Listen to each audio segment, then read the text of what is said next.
السلام عليكم ورحمة الله وبركاته. ازيكم يا حبايبي؟ عاملين ايه؟ النهارده فيديو جديد. طبعا بس ما تنسونوش في اللايك والاشتراك في القناة عشان يوصل لكم منه كل جديد. النهارده طبعا زي ما احنا شايفين الرز، بسم الله ما شاء الله. هو اليومين دولت موسم الحصاد. وازاي نعرف ان الرز خلاص كده ايه؟ دي تكون دي مثلا اخر رية، وان احنا نسيبه بقى عشان نبدأ الحصاد يعني. طبعا الحصاد بيكون ميعاده من 30 ل35 يوم من ميعاد طرد السنابل، يعني من عند خروج السنابل. زي ما احنا بنعد من 30 ل35 يوم على الحصاد.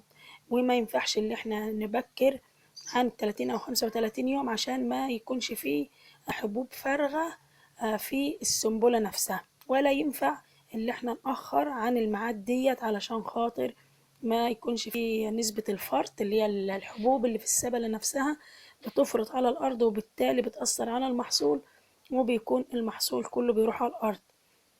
الحصاد وبيتم بعد التجفيف ب15 يوم. يعني احنا خلاص بنفطم الرز على آخر رية، بنسيب 15 يوم بعد الفطام. أبص نلاقي كل الأخضر اللي قدامنا ده بدأ يتغير للون الأصفر.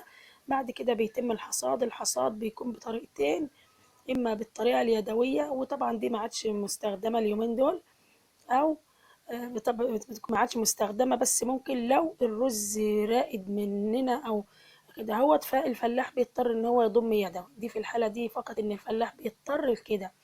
أو الحصاد بالآلي اللي هو الكومباين. أو الكومباين ديت بيكون نسبة الرطوبة من 20 ل25، عشان كده بنسيب